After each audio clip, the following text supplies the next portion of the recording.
Stanley had abandoned me countless times for his childhood sweetheart. When he wanted to leave me again at our engagement banquet because of a phone call from that girl, I held his hand for the first time, pleading meekly, "Can't you stay and wait until we finish the ceremony?" The venue was filled with friends and family, waiting for us to take the stage. Stanley was dressed in a pristine white suit, looking handsome and upright, but there was not a hint of the sweetness of an engagement on his face. His eyebrows furrowed with worry for another woman. Stanley impatiently loosened his tie. "Wife, Tina is sick. I have to go and check on her. You know her health has always been poor. Always poor health. How can Tina, who is lively and eats well, be unwell every day?" This excuse was incredibly lame, but it always worked like a charm on Stanley. I stubbornly held onto Stanley, unwilling to let go. "But how can you keep someone who wants to leave? Wife, be good and wait for me. I promise to make it up to you in the future." He decisively shook off my hand and walked away. Just like every time before, he used the promise of the future to placate me. But he didn't know we don't have a future anymore. I lost my memory. At the engagement banquet, chasing after the runaway groom, Stanley, I was hit by a speeding car. I remember everyone, except him. Chapter 1. When I woke up, I found myself lying in the hospital. My whole body was wrapped up like a mummy. The doctor said I had multiple abrasions on my body. Fortunately, none of them were serious. My parents stood by, seeing me in this state, and tears flowed down their faces. That Stanley is really outrageous. How could he run away from the wedding like that? He has caused our Gil to suffer like this. Luckily, nothing major happened. Otherwise, we would never let her off the hook. I lifted my eyes and looked blankly at the hospital's white ceiling. Stanley? Who is he? Before I could figure it out, someone else came in. The person who entered was my parents' close friends, Uncle Smith and Aunt Smith. Aunt Smith saw me and tears started to flow. "Gil, I'm sorry. It's Aunt's fault for not teaching her son properly. Otherwise, he wouldn't have gone so far as to run away from the wedding." Uncle Smith held my hand. "Gil, don't worry. I will go back and give Stanley a good talking to and let out your frustration." Stanley. They all say that Stanley is the one who caused me to end up like this. But who is he exactly? Why do I have no memories at all? Seeing me silent and expressionless, my parents became anxious again.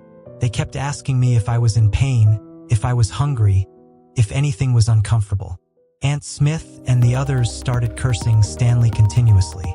I looked at Aunt Smith, who was endlessly scolding, and said, "Who is this Stanley you're talking about?" My question shocked everyone in the room. My mom was so frightened that she called the doctor over again to perform a brain examination. The final result was temporary amnesia caused by brain damage sustained in the accident. Upon hearing this conclusion, I blinked my eyes. Amnesia? But why do I remember everyone else? Yet I have forgotten Stanley. I suppose it's because he isn't important. Chapter 2. Stanley appeared on the second day of my hospitalization. He was brought over by the guilty Uncle Smith and Aunt Smith. To give us some space, my parents and Aunt Smith voluntarily stepped out. He reluctantly walked in, seeing me lying in the hospital bed, covered in injuries. His brows furrowed impatiently, and a mocking smile appeared on his face. "Gil, what kind of trick are you playing now? To deceive me into coming back? Not only did you turn your SELF into this ghostly appearance, but you also pretended to have amnesia with my parents. You're really something." I lifted my head and looked at him. The person in front of me was undeniably handsome. That face could rival even a movie star. But the words coming out of this face were far from pleasant. He disdainfully said, "You're acting like a melodrama actress. No wonder Tina says you're the most scheming person behind everyone's back." I didn't believe it before, but now I see it clearly. "Do you know that Tina is also in the hospital? When she heard about your accident, she had a heart attack from worry. She's in the intensive care unit now. Her condition is much more serious than your injuries, and she needs my care more than you. It seems that this Tina holds much more importance in Stanley's heart than I do. That works out perfectly. He's not important to me anyway. Otherwise, how could I have forgotten about him? Well then, go take care of her, I suggested. It seemed like Stanley didn't hear my words clearly. What did you say? I said, since you're so concerned about her, go take care of her. My parents are here, there's no need for someone else's help. This person, really, even if he wanted to take care of me, I wouldn't want it. Who would willingly let a stranger take care of them? Someone else? I've become someone else. Stanley sneered. Gil, I've had enough of your words. It's fine to be angry, but repeating it over and over again is going too far. I didn't understand his meaning. Someone who was insignificant in my memory. How am I suddenly someone else? Seeing me silent, Stanley's expression softened. He sat on my bed, wanting to hold my hand. The moment our skin touched, I pulled my hand away as if it was being electrocuted. His touch made me feel extremely uncomfortable. What are you doing? Don't touch me. Stanley's face immediately turned dark and gloomy. Gil, I've been giving you face. Now you won't even let me touch your hand. Is the next step calling off the wedding? Chapter 3. I looked at Stanley with confusion. I heard them say that we never got engaged, right?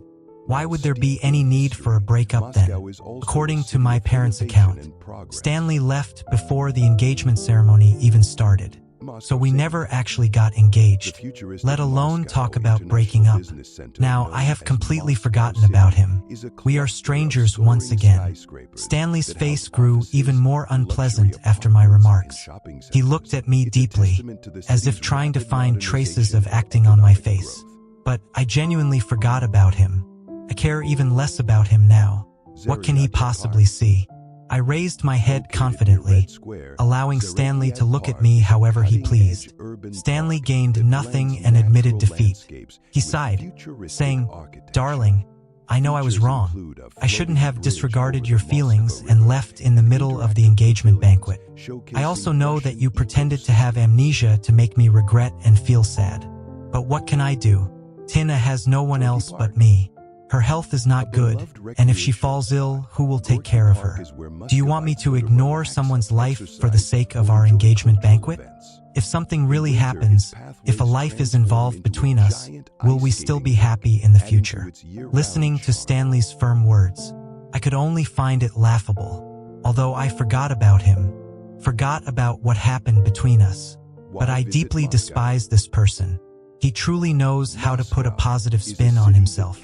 What's this about being afraid to continue the engagement ceremony, fearing it might endanger someone's life? Is he a doctor?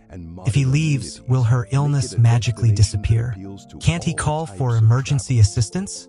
Is he more effective than an ambulance? Stanley didn't sense my change in emotions and thought he had convinced me. He continued to pour fuel on the fire. "Darling, I know you're not that selfish. You will forgive me this time, right? When you get better, we'll have another engagement ceremony, even grander than before. Okay?" His words made me incredibly nauseous. Another engagement ceremony. How confident is he that I would agree? I shook my head. No, not happening. I didn't want to continue entangling myself with a man whose mind is so clouded. Stanley froze. "What did you say?" I stared at him and said each word deliberately. I said, "No. I don't know you, and I don't want to continue the engagement with you." Stanley's face darkened inch by inch. He stood up, disappointed, and looked at me. "Gil, I always thought you were a broad-minded girl, which is why I wholeheartedly chose to be with you. But I didn't expect you to be so jealous and full of bitterness. What's with your grudge against Tina? She's been sick since childhood, and I need to take care of her. You knew this from the beginning of our relationship, didn't you? Damn, he had this attitude from the beginning of our relationship? Then why did I endure it? If my hand wasn't hurting, I would have wanted to slap my past foolish self." Stanley kept talking to himself. "Gil, whether you're pretending to have amnesia or using the car accident as a ploy, I can't ignore Tina no matter what. I'm leaving now. Tina could have an emergency at any moment. When you've thought things through and stopped being stubborn, I'll come back to find you." After saying that, Stanley turned around and left. I heard Stanley's parents and Stanley erupt in. Another intense argument at the door. Aunt Smith and the others wanted Stanley to take care of me, but Stanley insisted on taking care of Tina. I pulled the blanket over myself and hid inside. I didn't want to hear the annoying voices outside. If my leg didn't hurt, I really wanted to go out and talk to Aunt Smith and the others. Let Stanley take care of Tina if he wants to. I don't need his care anyway. Having a stranger take care of me, just the thought of it makes me feel uncomfortable. Chapter 4. I drifted off to sleep in a daze. When I woke up again, my mother was looking at me with a worried expression. Seeing me looking so listless, she sighed and said, "I don't know what's gotten into Stanley this time. He's turned into this state. Just now, Aunt Smith was pressuring him to stay and take care of you, but he refused and insisted on going to see that illegitimate child of the Jones family. But when you had a high fever that year and were unconscious for 3 days and nights, both your father and I happened to be abroad on business, and he stayed by your side, never leaving for a moment, taking care of you." I stared at the chandelier on the ceiling and casually said, "Oh, that happened too?" My mother nodded. "Yes, back then he was really good to you. After I found out about that, I specifically hired a highly skilled nurse to take care of you, but he still wasn't reassured and insisted on personally looking after you. In the end, when you recovered, he fell ill. Isn't he foolish? He really is quite foolish. We have wealth and power in our family. When we're sick, with just one phone call, we can have a group of private doctors and high-level nurses come and provide the most attentive care. Why did he make himself look so miserable?" My mother saw me nodding and said in surprise, "Gil, have you really forgotten about Stanley? You don't remember anything at all?" Looked at my mother, who had a worried expression. So she also thought I was pretending. After all, I remember everyone except for Stanley. This kind of amnesia is indeed a bit strange. I looked at my mother and said seriously, "Mom, I really don't remember Stanley. He's a complete stranger to me. I just met him earlier, and I found out that he's not only arrogant but also not very bright. Please don't mention him in front of me anymore." Upon hearing me say this, my mother sighed and nodded. "All right, if you don't like it, I won't mention it. But Gil, you have to take good care of yourself and get better soon. Okay? Okay. Of course, I have to get better soon.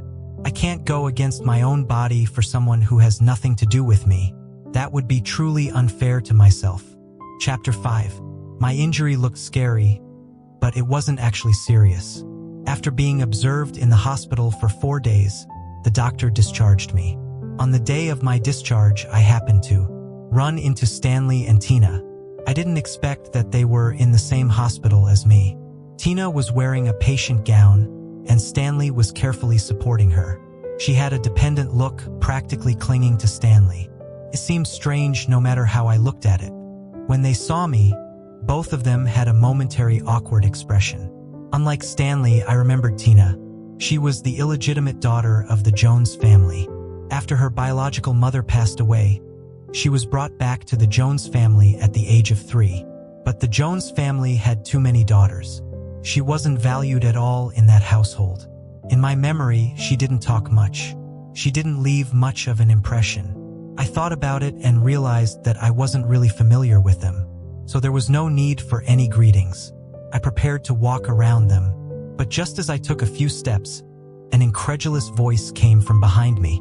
"Gil, how dare you ignore me?" I turned around, puzzled. "Are we close? Why should I acknowledge you?"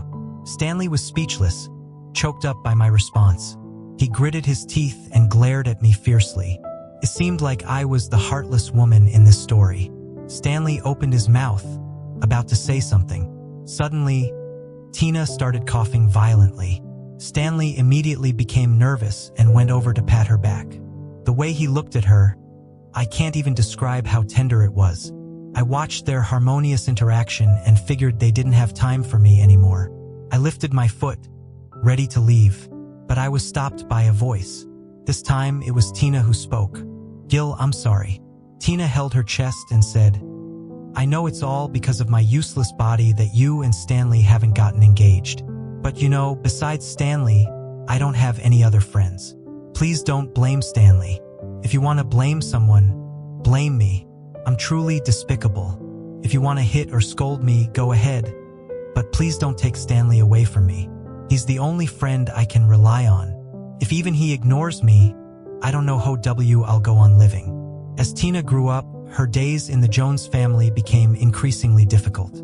No wonder she clung to Stanley, the heir of the Smith family. I opened my mouth, about to reassure her. Not only would I not take Stanley away from her, but I would also bless them to grow old together, united forever.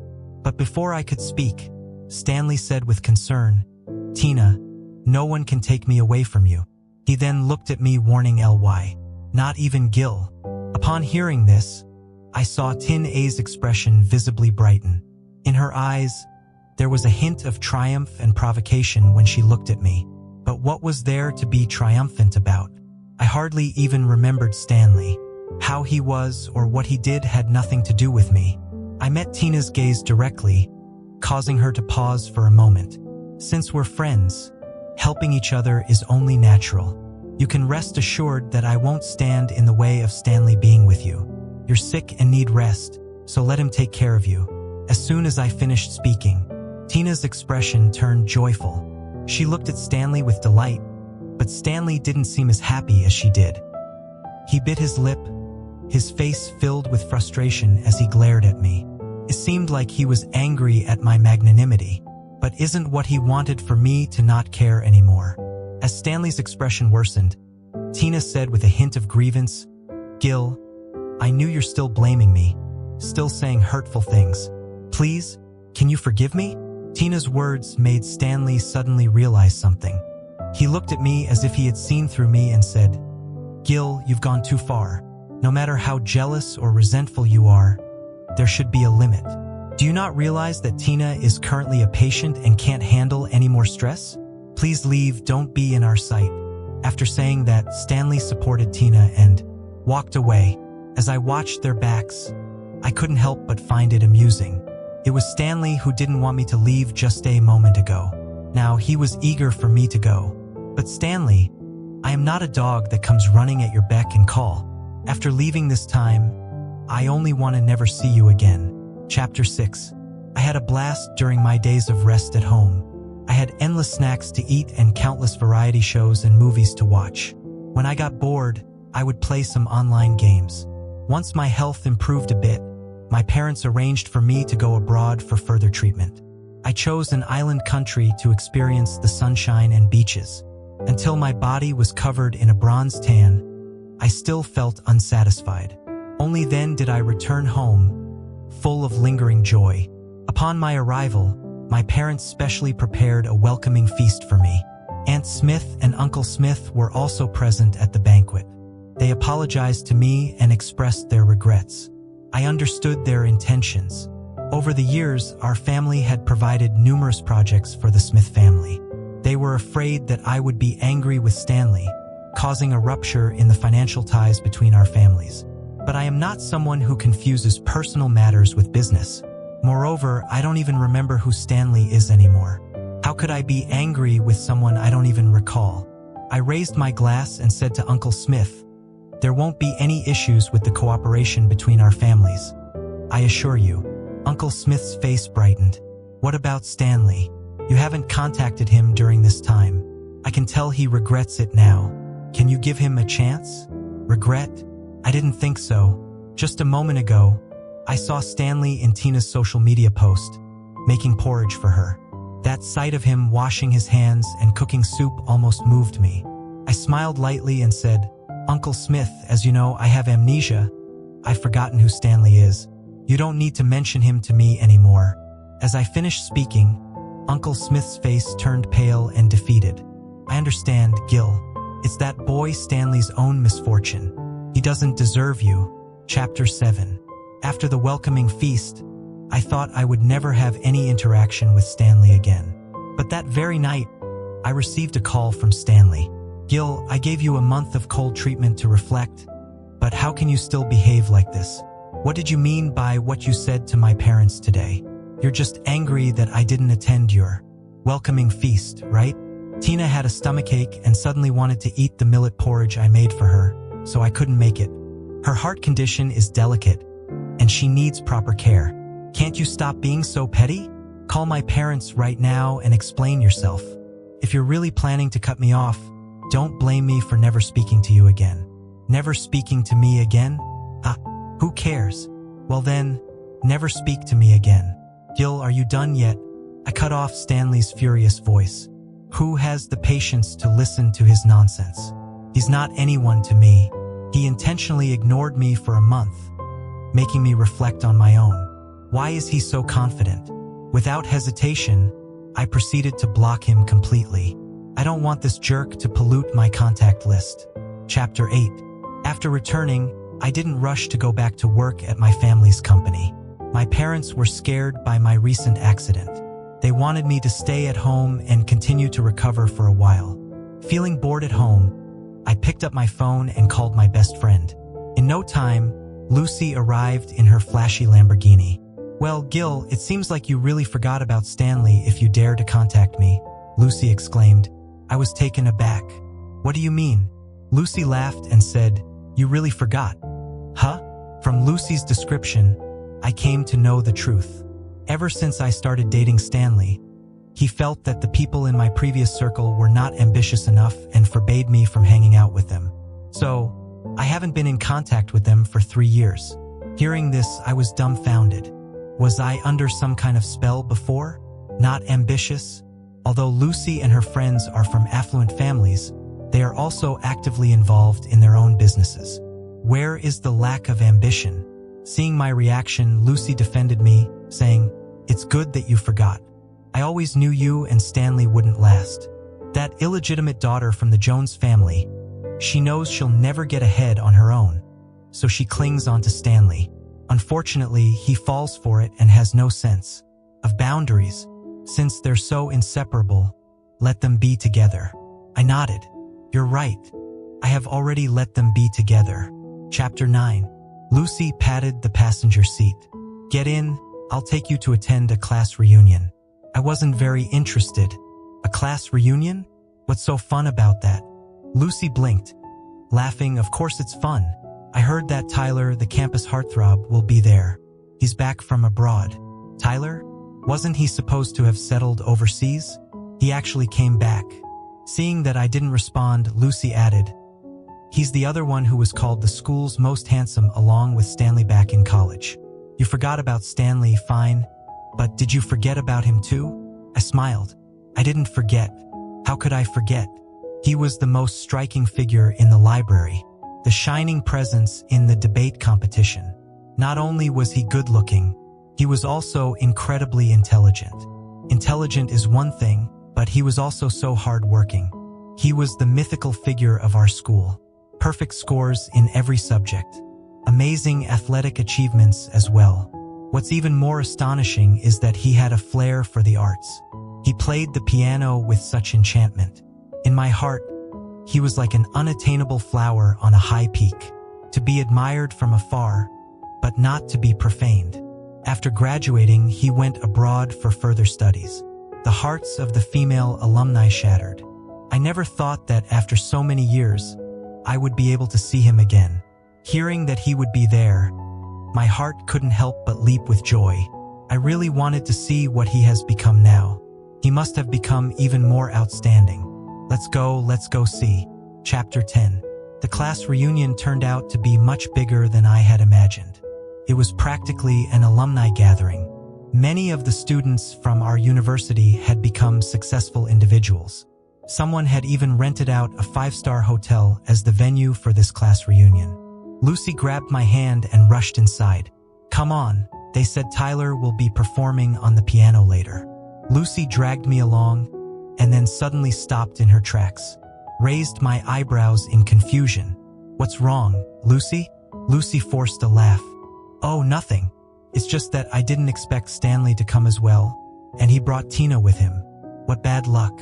I looked ahead and indeed saw Stanley, and there was Tina, looking up at him from below the stage. Lucy said, It turns out that today, besides inviting Tyler to perform on the piano, they also invited Stanley to perform a solo dance. This class reunion is quite interesting, gathering the two former heartthrobs. As the music started playing, Stanley began to dance gracefully. He was shining on the stage. After he finished his dance, the crowd erupted in enthusiastic applause. Lucy sighed, "These people really know how to do it." They specifically invited Stanley to perform the opening dance, and now the atmosphere is heated up. Well, Stanley is not bad, actually. He just has poor taste. After Stanley's solo dance, Lucy and I looked around but couldn't find Tyler. So we decided to find a table and sit down for dinner. But before we could even sit down, we bumped into Stanley and Tina, who were closely following him. He saw me and his eyes lit up. "Gil, are you here to find me? By any chance? I knew you couldn't forget about me." Chapter 11. Tina stood behind Stanley, looking at me with a guarded expression. I found it extremely boring. Why were these people so full of themselves? I coldly turned my head away. "I'm not familiar with you, so why would I come to see you? In fact, I came to see him." I pointed at the person playing the piano on stage, his slender fingers pressing down on the keys. Beautiful music flowed out from it. After 5 years, I saw Tyler again. He was still so wonderful, elegant and noble, just like I had imagined. "Gil, why are you still being stubborn with me? You're not even acquainted with Tyler. Do you really need to use him as an excuse to confront me?" Stanley bit his lip and looked at me with a sense of grievance. I shook my head. "I'm not being stubborn with you, Stanley. We really don't know each other, and I hope you won't bother me anymore." Lucy chimed in beside me. "Exactly, stop clinging on to my best friend. Right now, she's not familiar with you." Stanley's expression twisted. "Gil, are you really going to embarrass me like this? I was wrong about the engagement banquet, but I've already apologized to you. Why do you keep holding on to it?" Tina looked at Stanley's devastated state. She stood in front of him in a protective stance. "Gil, if you want to blame someone, blame me. It was wrong of me to stand in your way and be the villain. You can punish me however you want. Just please stop tormenting Stanley. These two people, do they have a problem? Why are they bothering me?" I couldn't bear it any longer and said, "I've already told you, I haven't been tormenting him because I don't even know him. We're not acquainted at all. You two can do whatever you want. Just don't come in front of me and be a nuisance." My words completely shattered Stanley. He angrily said, "Fine, great. Gil, you're really something. If you don't know me, then you don't know me. I don't know you either. It's better if you never come looking for me again, so I won't look down on you." After saying that, he grabbed Tina's hand and walked away. Lucy watched their backs and clicked her tongue in amazement. "Stanley thought you were just having a disagreement, Gil. Maybe he never believed that you truly forgot about him?" I looked at Tyler, shining in the crowd, and casually said, "Who cares? Yeah. Who would want to deal with him? Let him think whatever he wants. He has nothing to do with me anymore." Chapter 12. The class reunion was just a formality. After Tyler finished his performance, the reunion lost its meaning to me. As a returnee elite, Tyler was surrounded by many people. Lucy nudged me and asked if I wanted to go over and say hello. I shook my head. We're not even acquaintances. How could I casually say hello? To Tyler, the godlike figure, I was just a passerby looking up to him. Speaking to him or even trying to establish a connection with him was something I wouldn't dare to imagine. UOM classmates. I sat in the corner, quietly drinking my wine. Stanley, as if intentionally putting on a show for me, sat nearby with Tina, speaking intimately. When Stanley's joyful laughter reached me again, I put down my glass, wanting to leave this place. Perhaps I shouldn't have come here today. It's too boring. As I was about to get up, a pleasant voice came from above me. "May I sit here?" This voice sounded somewhat familiar. I looked up and saw the owner of the voice. Tyler looked at me with a smile, softening his cold demeanor. Of course, in that moment, I didn't know where to put my hands and feet. I didn't expect Tyler to come back and initiate a conversation with me. "Gil, why didn't you come over to say hello earlier? Did you forget about me?" Quickly shook my head. Who could forget the name of the godlike Tyler? "I just didn't know that you knew my name." Tyler smiled gracefully. "Of course I know you, Gil, from the economics department. We used to see each other often at the library." I remembered. Back then, I did see Tyler frequently at the library. I don't know if it was a coincidence, but he always sat not too far from me. But he seemed so aloof. I never dared to say hello to him. Back then, I noticed that you liked reading novels in the library, especially Edgar Allan Poe's detective stories. So, have you become a Sherlock Holmes now? Tyler's teasing quickly brought me back to my teenage years. It was true that I loved reading various detective novels back then, analyzing the intricacies of the cases. Thought it was just my little hobby, but it turned out he had noticed. Unconsciously, I felt that our distance had narrowed significantly. He was no longer the distant godlike figure, but the handsome prince sitting in the corner of the library. I actually didn't like going to the library, but Tyler's persistence kept motivating me. I thought, if someone as excellent as him was still working so hard, why shouldn't I make the most of my time and strive as well? Shared memories brought the two of us closer. I really liked you back then, so serious and diligent, Tyler said to me. I smiled. Actually, I should be saying that to him. He was the most serious and diligent person in the entire library. If it weren't for seeing him, I wouldn't have maintained my self-discipline. I thought to myself, you're so outstanding. Yet you're still striving, I said. How could I be lazy? Upon hearing my words, Tyler became ecstatic. He exclaimed, Gil, so that's how it was? Do you know? I thought the same way.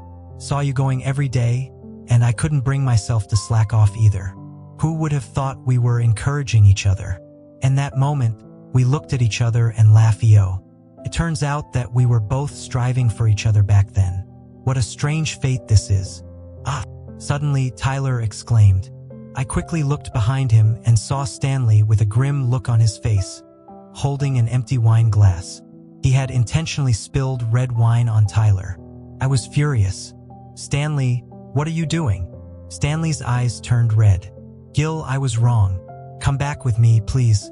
I won't leave you for someone else again. I looked at Stanley coldly.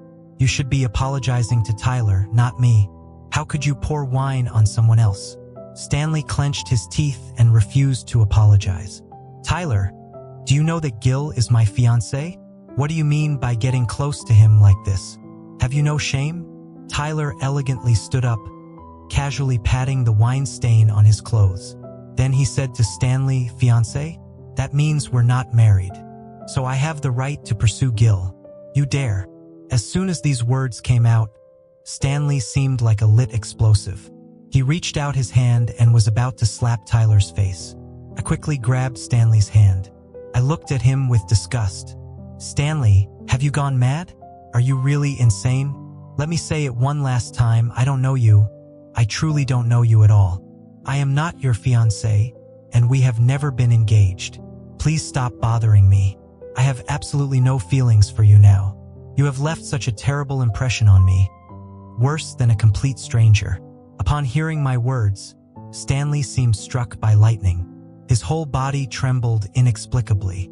He stared at me in panic. It was as if he finally realized that my amnesia was real, and that he was about to lose me completely. Chapter 13. Stanley couldn't bear the blow and hastily left the scene. Tina, who had been following him all along, tried to support him, but he forcefully pushed her away. However, she was saddened by it and persistently followed him. As they left, curious eyes fell upon Tyler and me. I didn't want to be treated like a monkey, so I took the initiative and said to Tyler, "Do you want me to take you back to the hotel?" Tyler smiled warmly and said, "I would be delighted." I dropped Tyler off at the entrance of his hotel. He didn't get out of the car but looked at me seriously. "Gil, what I said earlier was true." I was taken aback. "What did you say?" Tyler's gaze became shy for a moment. Then he looked at me firmly and said, "I mean that I want to pursue you, Gil. I like you." Coming back this time, I realized that the youthful excitement is still there. "So, Gil, I hope you'll allow me to pursue you." As I looked into his eyes, I could see a reflection full of myself. It seemed like this person only had me in his eyes. Well, maybe I could give it a try. Almost involuntarily, I nodded. The eyes of this handsome man suddenly lit up like the morning stars. He leaned in and excitedly planted a gentle kiss on my cheek. At the moment our skin touched, I felt my heart skip a beat. Gil, forgive me. I'm just so happy. You have to keep your phone accessible because I'm going to pursue you from now on. Chapter 14. Tyler is definitely a man of action. In the following days, he prepared countless activities for me. Breakfast in the morning, lunch dates, TM'd, and a couple played out between us. And these were experiences that I had never had in my previous life. I realized for the first time that being favored by someone, being loved so wholeheartedly, was truly wonderful. Falling in love with Tyler wasn't difficult. Someone like him was meant to be loved by others. And as the lucky one who he had fallen in love with, I couldn't escape his web of affection. Soon enough, I brought him home. My parents adored Tyler. The moment they saw him, smiles stretched across their faces. Throughout the meal, they warmly greeted Tyler with various offerings. Tyler, this beef is delicious, try it. And these prawns are great too, have some more. And this red wine is from your uncle's collection. Give it a taste. Tyler was being fed all sorts of food, but his smile never wavered. After finishing the meal, I took Tyler for a walk outside the villa. Holding Tyler's hand, I asked, "Were you scared by my parents' enthusiasm earlier?" Tyler shook his head. "Not at all, I loved it. Gil, that's probably what home feels like. I think your parents and mine will get along well. They're both such warm-hearted people." "I see. Perhaps it's time to arrange a meeting between our parents." As soon as I voiced my thoughts, Tyler seemed a bit at a loss. I loved his flustered state so much that I couldn't help but give him a kiss. The atmosphere was so beautiful and intoxicating. But there are always people who love to cause trouble. "Gil? Tyler?" A voice of shock came from the opposite side. "Are you two really together? Tyler, you have no shame." I turned my head and met Stanley's resentful gaze. I furrowed my brows. "What are you shouting about? Who are you? And how dare you come here and insult my boyfriend?" Stanley stumbled for a moment. Then he burst out, "I'm your fiancé. I'm Stanley. How can you really forget about me? How can you allow just any man to come between us?" I scoffed. "And who says I can't forget about you, Stanley? Warn you, don't come and disturb my life anymore. And furthermore, Tyler is not just any man. He is my beloved." I tightly held Tyler's hand, as if I were holding the whole world. Stanley suddenly burst into laughter. He stared intently at the hand that Tyler and I were holding. "Good, very good. Gil, you certainly are something. Well, I hope you never remember me and never have any regrets." I smiled calmly. "Of course, I won't have any regrets. Tyler and I are getting engaged next month. If you don't mind, you're welcome to attend." Stanley's lips turned pale in an instant, and he spoke with determination. "Then, congratulations in advance to both of you. But I may not have the time to attend, because I'm also getting engaged to Tina." "Oh, well, congratulations to you too." Stanley seemed stung by my congratulations, stumbled for a moment, and then turned and walked away. Chapter 15. I didn't lie. I really do want to build a family with Tyler. I chose a beautiful and sunny day, and we made our engagement official. Then, Tyler's parents flew back from overseas, just as he had mentioned. During the engagement ceremony, Tyler walked towards me in a pristine white suit. We exchanged our marriage vows together. He tightly held my hand, as if never wanting to let go. During the middle of the engagement ceremony, I thought I saw Stanley's parents. Curiously, I asked Lucy beside me, "Didn't Stanley say Huey Geek D Toady too?" Lucy scoffed. "Stanley is out of his mind. I don't know what he sees in that woman. What can she do besides pretending to be sick all the time? She's just a discarded child from the Jones family." Stanley insisted on marrying her, and now the Smith family has kicked him out. Well, the Smith family has more than just him as a son. Their second son is studying abroad and will be back soon. I nodded in understanding. So that's how it is. Seems like everyone in the Smith family, except for Stanley, has their head screwed on right. Tina, that cunning and calculating woman, is definitely not a good choice as a daughter-in-law. I really don't understand how a good family like the Smiths could raise such a foolish person like Stanley. But those things aren't my concern. After all, I have a handsome guy by my side. I don't have any thoughts to spare for a stranger. Chapter 16. We got married on the third month of our engagement. It seems like Stanley was trying to keep up with us. He also got married on the same day as us. Lucy told me all of this, but I didn't have the mind to pay attention to him. After our wedding, we went on a month-long vacation in the Maldives. Once our vacation was over, Tyler and I went abroad together again. Tyler is very capable at his job. After discussing with both our families, we decided to open a branch of our company overseas to earn money from foreigners. As a result, Tyler and I have been living abroad ever since. When we returned to our home country again, it was already 3 years later. By then, we were holding a cute little girl in our arms. Upon returning home, Lucy rushed over right away. "Let me see my niece." "Wow, she's so adorable." Lucy gave her a big golden ingot as a gift. Tacky, but the sentiment is genuine. When Tyler took the child to play, Lucy leaned in close to my ear and whispered mysteriously, "You know what? Stanley and Tina got divorced." I was surprised and asked, "Tina was willing to divorce him?" Lucy chuckled. "Then you don't know, that woman is incredibly materialistic. She always thought that the Smith family kicking Stanley out was just a joke, that once they cooled down, they would let Stanley come back. But who knew they were dead serious? Stanley lost all his rights in the company. His cards were canceled. He couldn't even take advantage of a single penny from Stanley. He had to go out and work to earn money for Stanley's living expenses. She only held on for a year before she couldn't take it anymore and initiated the divorce. At the time of the divorce, Stanley almost went crazy. He said that he lost even you for Tina. How could she not want him? But Tina said that if it wasn't for her being the Smith family's eldest son's wife, she wouldn't even bother with him. He's nothing. I chuckled. That's her true nature indeed. Lucy nodded. That's right. That woman has always been so materialistic. It's just that Stanley is too foolish to see through it. What kind of person is Mrs. Jones? Such a ruthless woman, yet she didn't manage to kill her. Can she really be a simple, sickly child? Stanley is just foolish. You don't know, but they had a miserable time after the divorce. I curiously asked what happened. Lucy shook her head. Stanley's heart was truly broken. After several blows, he was completely ruined.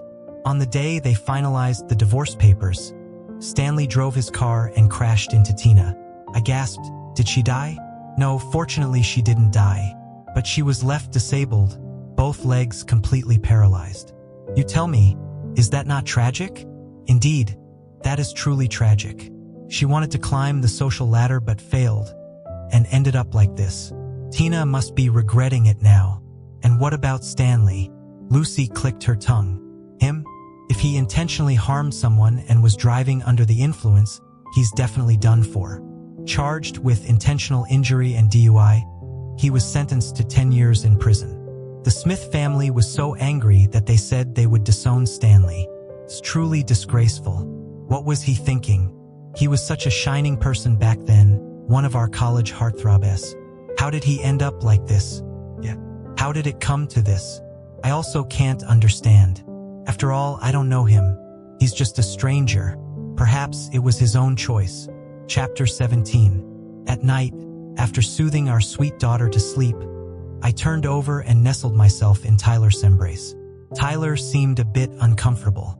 "Don't, our daughter is right there." I laughed. I absolutely adore his shy demeanor. Just a hug, nothing more. Tyler also laughed. "What did you and Lucy talk about during the day?" I buried myself deeper in his embrace. I told her that having you is wonderful, Tyler. Choosing you is the best decision I've ever made. Yes, I dare not imagine how much misfortune would have encountered in this lifetime if I had chosen someone else. Fortunately, I chose him. Tyler hugged me back and whispered softly, "Wife, I feel the same way." The end.